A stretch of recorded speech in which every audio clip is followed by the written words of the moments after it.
One Kannada ನ್ಯೂಸ್ಗೆ ಸ್ವಾಗತ. ನಾನು ಯಶವಂತ್. ಬಡವರ ಹೊಟ್ಟೆ ತುಂಬಿಸಬೇಕಾಗಿದ್ದಂತಹ ಪಡಿತರ ಇವತ್ತು ಕಾಳಸಂತೆಯಲ್ಲಿ ಮಾರಾಟವಾಗ್ತಾ ಇದೆ. ಅಪಾರ ಪ್ರಮಾಣದಲ್ಲಿ ಪಡಿತರ ದಂಧೆಯನ್ನು ಮಾಡ್ತಾ ಇದ್ದಾರೆ ದಂಧೆಕೋರರು. ಹಾವೇರಿ ಜಿಲ್ಲೆಯಲ್ಲಿ ಪಡಿತರ ದಂಧೆ ಅವ್ಯಾಹತವಾಗಿದೆ. ಹಾವೇರಿ ಜಿಲ್ಲೆಯ ಪಡಿತರ ದಂಧೆಯ ಬಗ್ಗೆ ಒನ್ ಕನ್ನಡ ನ್ಯೂಸ್ ಒಂದು ಸುದ್ದಿಯೊಂದನ್ನು ಬ್ರೇಕ್ ಮಾಡ್ತಾ ಇದೆ. ಆ ಬ್ರೇಕಿಂಗನ್ನು ನೋಡ್ತಾ ಹೋಗೋಣಂತೆ.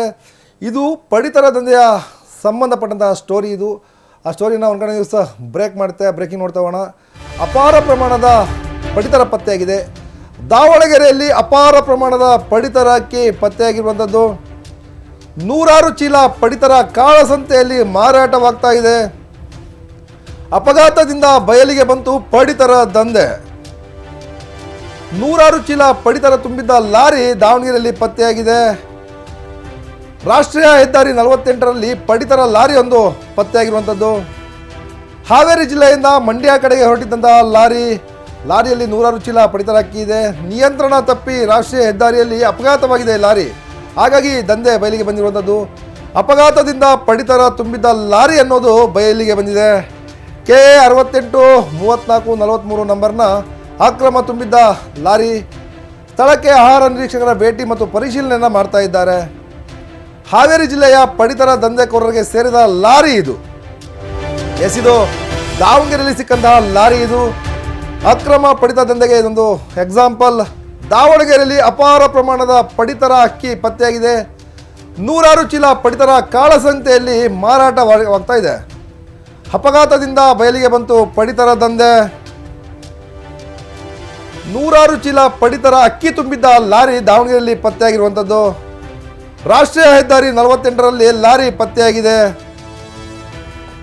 ಹಾವೇರಿ ಜಿಲ್ಲೆಯಿಂದ ಮಂಡ್ಯ ಕಡೆ ಹೊರಟಿದ್ದಂತಹ ಲಾರಿ ಇದು.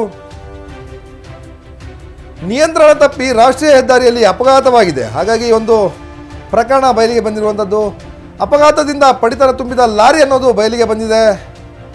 KA 68 34 43 ನಂಬರ್ನ ಅಕ್ರಮ ಅಕ್ಕಿ ತುಂಬಿದ ಲಾರಿ. ಸ್ಥಳಕ್ಕೆ ಆಹಾರ ನಿರೀಕ್ಷಕರ ಭೇಟಿ ಮತ್ತು ಪರಿಶೀಲನೆ ಮಾಡಿದ್ದಾರೆ. ಇದು ಹಾವೇರಿ ಜಿಲ್ಲೆಗೆ ಸಂಬಂಧಪಟ್ಟಂಥ ಸ್ಟೋರಿ. ಹಾವೇರಿ ಜಿಲ್ಲೆಯ ದಂಧೆಕೋರರಿಗೆ ಸೇರಿದ ಲಾರಿ ಇದು. ನೂರಾರು ಚೀಲ ಪಡಿತರ ಅಕ್ಕಿ ತುಂಬಿದ ಲಾರಿ ದಾವಣಗೆರೆಯ ರಾಷ್ಟ್ರೀಯ ಹೆದ್ದಾರಿಯಲ್ಲಿ ಅಪಘಾತವಾದ್ದರಿಂದ ಬಯಲಿಗೆ ಬಂದಿದೆ. ರಾತ್ರಿ ವೇಳೆ ಮಂಡ್ಯ ಕಡೆ ಹೊರಟಿದ್ದಂಥ ಲಾರಿ ಅದು. ಹಾವೇರಿಯಿಂದ ರಾಣೆಬೆನ್ನೂರಿನಿಂದ ಮಂಡ್ಯ ಕಡೆ ಹೊರಟಿದ್ದಂಥ ಲಾರಿ ಅಪಘಾತವಾಗಿದೆ. ಅದೃಷ್ಟವಶಾತ್ ಅಪಘಾತದಲ್ಲಿ ಚಾಲಕನಿಗೆ ಹಾಗೂ ನಿರ್ವಾಹಕನಿಗೆ ಯಾವುದೇ ರೀತಿಯಾದ ತೊಂದರೆ ಆಗಿಲ್ಲ. ಅವರಿಬ್ಬರು ಕೂಡ ಬಚಾವಾಗಿದ್ದಾರೆ. ಜೊತೆಗೆ ಅಪ್ಸ್ಕ್ಯಾಂಡ್ ಆಗಿದ್ದಾರೆ. ಲಾರಿಯಿಂದ ಯಾರು ಕೂಡ ಸಿಕ್ಕಿಲ್ಲ, ಅಪ್ಸ್ಕ್ಯಾಂಡ್ ಆಗಿದ್ದಾರೆ. ಒಂದು ವೇಳೆ ಅದು ನಿಜವಾದ ಮಾಲಾಗಿದ್ದರೆ ಅಥವಾ ಒಂದು ವೇಳೆ ಬೇರೆ ರೈತರಿಂದ ತೆಗೆದುಕೊಂಡಂಥ ಮಾಲಾಗಿದ್ದರೆ ಬಹುಶಃ ಅಲ್ಲಿ ಇರ್ತಾ ಇದ್ರು. ಅದು ಅಕ್ರಮ ಲಾರಿ ಆಗಿರೋದ್ರಿಂದ, ಅಕ್ರಮವಾಗಿ ತುಂಬಿದಂಥ ಲಾರಿ ಆಗಿರೋದ್ರಿಂದ ಅಲ್ಲಿ ಚಾಲಕರು ಮತ್ತು ನಿರ್ವಾಹಕರು ಇಬ್ಬರು ಕೂಡ ಅಲ್ಲಿಂದ ಎಸ್ಕೇಪ್ ಆಗಿದ್ದಾರೆ. ಅದೃಷ್ಟವಶಾತ್ ಯಾರಿಗೂ ಕೂಡ ಹಾನಿಯಾಗಿಲ್ಲ. ಮತ್ತೊಂದು ಲಾರಿ ಕೂಡ ಅಪಘಾತವಾಗಿದೆ. ಅಪಘಾತವಾಗಿರುವಂಥ ಲಾರಿಯ ಚಾಲಕ ಮತ್ತು ನಿರ್ವಾಹಕ ಇಬ್ಬರು ಕೂಡ ಆರಾಮಾಗಿದ್ದಾರೆ. ಈ ಒಂದು ಅಪಘಾತದಿಂದ ಹರಿಹರದಿಂದ ಬರುವ ಮಾರ್ಗದಲ್ಲಿ, ಹರಿಹರದಿಂದ ಏನು ದಾವಣಗೆರೆ ಎಂಟರ್ ಆಗ್ತಾ ಇತ್ತು, ಆ ಎಂಟರ್ ಆಗುವಂಥ ಸಂದರ್ಭದಲ್ಲಿ ಒಂದು ಅಪಘಾತ ಆಗಿದೆ. ಹಾವೇರಿ ಮೂಲದ ದಂಧೆಕೋರರಿಗೆ ಸಂಬಂಧಪಟ್ಟಂತಹ ಲಾರಿ ಇದು ಅನ್ನುವಂಥದ್ದು ಮೇಲ್ನೋಟಕ್ಕೆ ಕಂಡು ಬಂದಿರುವಂಥದ್ದು. ಲಾರಿಯಲ್ಲಿರುವಂತಹ ಅಕ್ಕಿಯನ್ನು, ಪಡಿತರ ಅಕ್ಕಿಯನ್ನು ಈಗಾಗಲೇ ಆಹಾರ ಮತ್ತು ನಾಗರಿಕ ಸರಬರಾಜು ಇಲಾಖೆಯ ಅಧಿಕಾರಿಗಳು ಪರಿಶೀಲನೆಯನ್ನು ಮಾಡ್ತಾ ಇದ್ದಾರೆ. ಇದು ಯಾರಿಗೆ ಸಂಬಂಧಪಟ್ಟಂತಹ ಅಕ್ಕಿ, ಇದು ಪಡಿತರ ಚೀಟಿಗೆ ಸಂಬಂಧಪಟ್ಟಂಥ ಅಕ್ಕಿನೋ ಅಥವಾ ರೈತರಿಂದ ಖರೀದಿ ಮಾಡಿರುವ ಅಕ್ಕಿನೋ ಎಲ್ಲವನ್ನೂ ಕೂಡ ಪರಿಶೀಲನೆಯನ್ನು ಆಹಾರ ಮತ್ತು ನಾಗರಿಕ ಸರಬರಾಜು ಇಲಾಖೆಯ ಅಧಿಕಾರಿಗಳು ಮಾಡ್ತಾ ಇದ್ದಾರೆ. ಜೊತೆಗೆ ಇದು ಮೇಲ್ನೋಟಕ್ಕೆ ಪಡಿತರ ಚೀಟಿಗೆ ಸಂಬಂಧಪಟ್ಟಂಥ ಅಕ್ಕಿ, ಅಂದರೆ ಯಾರು ಬಡವರ ಹೊಟ್ಟೆ ತುಂಬಬೇಕಿತ್ತು, ಬಡವರ ಹೊಟ್ಟೆ ತುಂಬಬೇಕಾಗಿದ್ದಂಥ ಅಕ್ಕಿ ಇದು ಅಂತಂದೇಳಿ ಮೇಲ್ನೋಟಕ್ಕೆ ಕಂಡು ಬಂದಿದೆ. ಇದ್ರ ಬಗ್ಗೆ ಸಂಬಂಧಪಟ್ಟಂಥ ಅಧಿಕಾರಿ ಮಂಜುನಾಥ್ ಅವರು ಕೂಡ ಒನ್ ಕನ್ನಡ ನ್ಯೂಸ್ಗೆ ಒಂದು ಮಾಹಿತಿಯನ್ನು ಕೊಟ್ಟಿದ್ದಾರೆ. ಇದಕ್ಕೆ ಸಂಬಂಧಪಟ್ಟಂಗೆ ಅವ್ರು ಏನು ಹೇಳಿದ್ದಾರೆ ನೋಡೋಣ. ನಂತರ ಎಕ್ಸ್ಪ್ಲೈನನ್ನು ಮಾಡ್ತಾ ಹೋಗ್ತೇನೆ. ಈ ಜಿಲ್ಲಾ ಪಂಚಾಯತ್ ಆಫೀಸ್ ಎದುರಿಗೆ ಒಂದು ಕ್ಯಾಂಟ್ರ್ ಗಾಡಿ ಆಕ್ಸಿಡೆಂಟ್ ಆಗಿದೆ ಇವತ್ತು. ಅದು ನಮ್ಮ ವಿದ್ಯಾನಗರ ಪೊಲೀಸ್ ಸ್ಟೇಷನಿಂದ ಫೋನ್ ಮಾಡಿದ್ರು, ಈ ಥರ ಆಕ್ಸಿಡೆಂಟ್ ಆಗಿದೆ, ಅದರಲ್ಲಿ ಅಕ್ಕಿ ಚೀಲಗಳಿದ್ದಾವೆ ಅಂತ. ನಾವು ಬಂದು ಪರಿಶೀಲನೆ ಮಾಡಿದ್ವಿ. ಡ್ರೈವರು ಓಡೋಗಿದ್ದಾರೆ, ಡ್ರೈವರ್ ಇಲ್ಲ, ಮತ್ತು ಗಾಡಿಯಲ್ಲಿ ಯಾವುದೋ ದಾಖಲೆಗಳು ಇಲ್ಲ. ಅದಕ್ಕಾಗಿ ನಾವೇನು ಮಾಡ್ತಾಯಿದ್ದೀವಿ, ಆ ಅಕ್ಕಿಯನ್ನು ಅನ್ಅಥರೈಸ್ಡ್ ಅಕ್ಕಿ ಅಂತೇಳಿ ಅದನ್ನ ಸ್ಟೇಷನಲ್ಲಿ ಕಂಪ್ಲೇಂಟ್ ಕೊಟ್ಟು FIR ಮಾಡಿ ಆಮೇಲೆ ಅದು ಮಾಜರ್ ಪ್ರೊಸೀಜರಲ್ಲಿ ಅದನ್ನ ನಮ್ಮ ಗೌರ್ಮೆಂಟ್ ಬೋರ್ಡನಿಗೆ ಮಾಡಿ ಮುಂದಿನ ಪ್ರೊಸೀಸನ್ನು ನಾವು ಅವರು ಪೊಲೀಸರು ಕೈಗೊಳ್ತಾರೆ. ಅದೇನು ಅಕ್ಕಿ ಸರ್? ಅದು ಮೇಲ್ನೋಟಕ್ಕೆ ಅನ್ನಭಾಗ್ಯ ಅಕ್ಕಿ ಥರನೇ ಕಾಣ್ತದೆ. ಅದೇ ಥರ ನಾವು ಹಾಕ್ತೀವಿ. ಮುಂದೆ ನಾವು ಅದನ್ನ ಟೆಸ್ಟಿಗೆ ಕಳಿಸ್ತೀವಿ. ಅವಾಗ ಅದು FSL ರಿಪೋರ್ಟು ಮತ್ತು FCIದಿಂದ ರಿಪೋರ್ಟ್ ಬಂದಮೇಲೆ ನೆಕ್ಸ್ಟ್ ಫರ್ದರ್ ಇನ್ವೆಸ್ಟಿಗೇಷನಲ್ಲಿ ಅದು ಗೊತ್ತಾಗುತ್ತೆ. ಎಷ್ಟಿರ್ಬೋದು ಸರ್ ಟೋಟಲಾಗಿ? ಅದಷ್ಟು ಅಂದಾಜು ಗೊತ್ತಾಗಲ್ಲ ಈಗ ಇದರಲ್ಲಿ. ನಾವು ಮುಂದೆ ಅದನ್ನ ಇಳಿಸಿ ತೂಕ ಮಾಡಿ ಚೀಲ ಲೆಕ್ಕ ತೊಗೊಂಡ್ಮೇಲೆ ಮಹಾಜರಲ್ಲಿ ಹಾಕ್ತೇವೆ. ಈಗ ಕಂಪ್ಲೇಂಟ್ ಈಗ ನಾವು ವಿಜಯನಗರ ಸ್ಟೇಷನ್ಗೆ ನಾವು ಕಂಪ್ಲೇಂಟ್ ಕೊಡ್ತೀವಿ. ಈ ಜಿಲ್ಲಾ ಪಂಚಾಯತ್ ಆಫೀಸ್ ಎದುರಿಗೆ ಒಂದು ಕ್ಯಾಂಟ್ರ್ ಗಾಡಿ ಆಕ್ಸಿಡೆಂಟ್ ಆಗಿದೆ ಇವತ್ತು. ಅದು ನಮ್ಮ ವಿದ್ಯಾನಗರ ಪೊಲೀಸ್ ಸ್ಟೇಷನಿಂದ ಫೋನ್ ಮಾಡಿದ್ರು, ಈ ಥರ ಆಕ್ಸಿಡೆಂಟ್ ಆಗಿದೆ, ಅದರಲ್ಲಿ ಅಕ್ಕಿ ಚೀಲಗಳಿದ್ದಾವೆ ಅಂತ ನಾವು ಬಂದು ಪರಿಶೀಲನೆ ಮಾಡಿದ್ವಿ. ಡ್ರೈವರು ಓಡೋಗಿದ್ದಾರೆ, ಡ್ರೈವರ್ ಇಲ್ಲ, ಮತ್ತು ಗಾಡಿಯಲ್ಲಿ ಯಾವುದೋ ದಾಖಲೆಗಳು ಇಲ್ಲ. ಅದಕ್ಕಾಗಿ ನಾವೇನು ಮಾಡ್ತಾಯಿದ್ದೀವಿ, ಆ ಅಕ್ಕಿಯನ್ನು ಅನ್ಅಥರೈಸ್ಡ್ ಅಕ್ಕಿ ಅಂತೇಳಿ ಅದನ್ನ ಸ್ಟೇಷನಲ್ಲಿ ಕಂಪ್ಲೇಂಟ್ ಕೊಟ್ಟು FIR ಮಾಡಿ ಆಮೇಲೆ ಅದು ಮಾಜರ್ ಪ್ರೊಸೀಜರಲ್ಲಿ ಅದನ್ನ ನಮ್ಮ ಗೌರ್ಮೆಂಟ್ ಬೋರ್ಡನಿಗೆ ಮಾಡಿ ಮುಂದಿನ ಪ್ರೊಸೀಸರ್ನ ನಾವು ಅವರು ಪೊಲೀಸರು ಕೈಗೊಳ್ತಾರೆ. ಅದು ಏನು ಅಕ್ಕಿ ಸರ್ ಅದು? ಅದು ಮೇಲ್ನೋಟಕ್ಕೆ ಅನ್ನಭಾಗ್ಯ ಅಕ್ಕಿ ಥರನೇ ಕಾಣ್ತದೆ, ಅದೇ ಥರ ನಾವು ಹಾಕ್ತೀವಿ. ಮುಂದೆ ನಾವು ಅದನ್ನ ಟೆಸ್ಟಿಗೆ ಕಳಿಸ್ತೀವಿ. ಅವಾಗ ಅದು FSL ರಿಪೋರ್ಟು ಮತ್ತು FCIದಿಂದ ರಿಪೋರ್ಟ್ ಬಂದಮೇಲೆ ನೆಕ್ಸ್ಟ್ ಫರ್ದರ್ ಇನ್ವೆಸ್ಟಿಗೇಷನಲ್ಲಿ ಅದು ಗೊತ್ತಾಗುತ್ತೆ. ಎಷ್ಟಿರ್ಬೋದು ಸರ್ ಟೋಟಲಾಗಿ? ಅದಷ್ಟು ಅಂದಾಜು ಗೊತ್ತಾಗಲ್ಲ. ಈಗ ಇದರಲ್ಲಿ ನಾವು ಮುಂದೆ ಅದನ್ನ ಇಳಿಸಿ ತೂಕ ಮಾಡಿ ಚೀಲ ಲೆಕ್ಕ ತೊಗೊಂಡ್ಮೇಲೆ ಮಾಜರಲ್ಲಿ ಹಾಕ್ತೇವಲ್ಲ. ಈಗ ಕಂಪ್ಲೇಂಟ್ ಈಗ ನಾವು ವಿಜಯನಗರ ಸ್ಟೇಷನ್ಗೆ ನಾವು ಕಂಪ್ಲೇಂಟ್ ಕೊಡ್ತೀವಿ. ಎಸ್, ಆಹಾರ ನಿರೀಕ್ಷಕ ಮಂಜುನಾಥ್ ಮಾಹಿತಿಯನ್ನು ಕೊಡ್ತಾಯಿದ್ರು ಒಂದು ಕಡೆ ನ್ಯೂಸ್ಗೆ. ಇದು ಮೇಲ್ನೋಟಕ್ಕೆ ಪಡಿತರ ಚೀಟಿಗೆ ಸಂಬಂಧಪಟ್ಟಂಥ ಅಕ್ಕಿ PDS ಅಕ್ಕಿ ಅಂತಂದೇಳಿ, ಈ ಅಕ್ಕಿಗೆ ಸಂಬಂಧಪಟ್ಟಂತೆ ಈಗಾಗಲೇ ದೂರನ್ನು ಕೂಡ ವಿದ್ಯಾನಗರ ಪೊಲೀಸ್ ಠಾಣೆಯಲ್ಲಿ ದೂರನ್ನು ಕೂಡ ದಾಖಲು ಮಾಡ್ತೀವಿ. ಜೊತೆಗೆ ಈ ಅಕ್ಕಿಯನ್ನು ಸ್ಯಾಂಪಲನ್ನು ಕಳಿಸ್ತೀವಿ ತನಿಖೆಗೆ. ಇದು ಪಡಿತರ ಚೀಟಿಗೆ ಸಂಬಂಧಪಟ್ಟಂಥ ಅಕ್ಕಿನ ಅಥವಾ ರೈತರಿಂದ ಖರೀದಿ ಮಾಡುವಂಥ ಅಕ್ಕಿನೋ ಯಾವ ಅಕ್ಕಿ ಅಂತಂದೇಳಿ ಪರಿಶೀಲನೆ ಮಾಡಲಿಕ್ಕೆ FSL ಕಳಿಸ್ತೀವಿ ಅಂತೇಳಿ ಮಂಜುನಾಥ್ ಮಾಹಿತಿಯನ್ನು ಕೂಡ ಕೊಡ್ತಾ ಇದ್ದಾರೆ.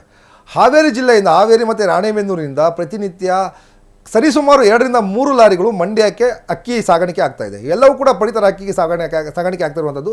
ದಾವಣಗೆರೆಯಿಂದ ಕೂಡ ಪಡಿತರ ಚೀಟಿಯ ಅಕ್ಕಿ ಮಂಡ್ಯಕ್ಕೆ ಸಾಗಾಣಿಕೆ ಆಗ್ತಾಯಿತ್ತು. ಆದರೆ ಇತ್ತೀಚಿನ ಕೆಲ ಬೆಳವಣಿಗೆಯಿಂದ ಒಂದು ರೀತಿಯಾದ ಆ ದಂಧೆ ದಾವಣಗೆರೆಯಲ್ಲಿ ಸ್ಟಾಪ್ ಆಗಿದೆ. ಹಾಗಾಗಿ ಇಲ್ಲಿಂದ ಅಕ್ಕಿ ಹಾವೇರಿ ಹೋಗ್ತಾಯಿದೆ, ಹಾವೇರಿಯಿಂದ ಮತ್ತೆ ಲೋಡಾಗಿ ಮಂಡ್ಯ ಕಡೆಗೆ ಹೋಗ್ತಾಯಿದೆ, ಮಂಡ್ಯದಿಂದ ಕೇರಳಕ್ಕೆ ಹೋಗುತ್ತೆ.